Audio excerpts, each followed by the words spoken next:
stop the party.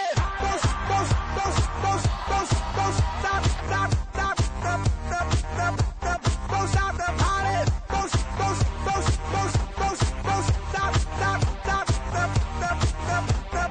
Let's get this thing going. Dude, let's do this. Okay, before we get started, you know, whenever you leave a comment down below, it automatically shares it right to your Facebook, which we love. Yeah. So we're going to pick 3 lucky comments from this week's show, give them a brand new Refinance hat, which, by the way, strikes up a lot of conversation. So leave a comment down below, it'll share it right to your Facebook, and we'll get you a lucky hat. Anyways, let's get started. As you know, the big story this week is mortgage delinquencies continue to rise in Q2 of this year. Yep, that's right. Contrary to what the media and the current administration tells you, the downward spiral that is real estate continues. Foreclosures and delinquencies are up, and yes, we're year 4 into this recession.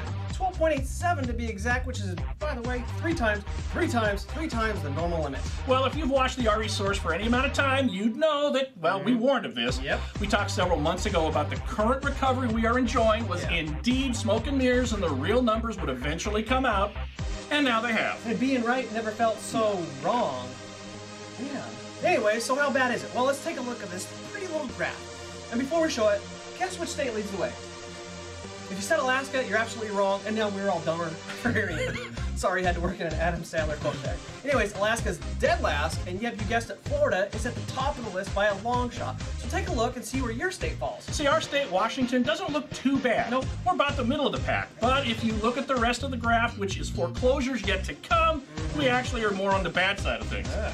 To me, that says things may get worse before they get better, and trust me, I'm so over hearing that statement. Wow. I hate it, but it looks like it may be true for us. Take a look at your state, and you can see what's in store for you. Are you on the path to recovery, or on the path to, well, you get the point. So. Look, we hate to be the bearers of bad news, but it is what it is. We figure we'd give it to you straight rather than tell you the lie that everything's okay, don't panic. Yeah. We figure you've had enough of that from the current powers that be. So let's see some pretty powerful people and organizations eat some crow, because I'm sick of their empty forecasts on how we're going to be better in just a few months. You know, so am I. Check this out. Wells Fargo came out this week with a revision to their own personal market forecast, and they said, we were wrong about growth, and we are now downgrading how much the U.S. economy will grow. Yeah, and the always honest and upfront Goldman Sachs said in the light of downward shift of data this week, we too are cutting our second half growth forecast further. Thanks, Captain Obvious. You're welcome.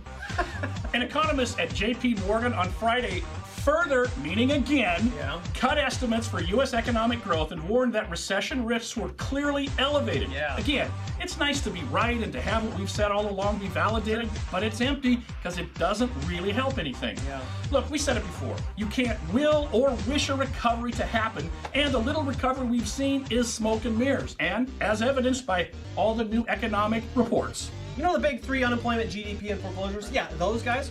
Well, it's not looking so good. Look, the U.S. economy is sick. It's like this. When you head to the doctor and he takes your temperature and it's 105, the doctor's not going to let you go home. Something's wrong with you. It's the same thing in our economy, but gold is a thermometer, and when gold continues to rise every day, it's an indication that we are sick as an economy. It's not a good thing that gold continues to rise. It's simply an indicator as to how much trust investors have in our economy, and obviously it's not very much. Here's the deal and why recovery is so challenging and difficult. Remember when you were a kid and you would ask the question, hey Dad, if you were in a boat and the whole family was drowning, who would you save? It's a horrible question, and as a dad you would always say, well, I'd save you all, and then the boy would come back and say, but Dad, you can only save one though. And then you would just quickly change the subject and move on. Yeah, well, that's our current situation. The government is in the boat and they can only save one person. Except in this analogy, the people drowning are unemployment, foreclosure, the dollar, and the GDP.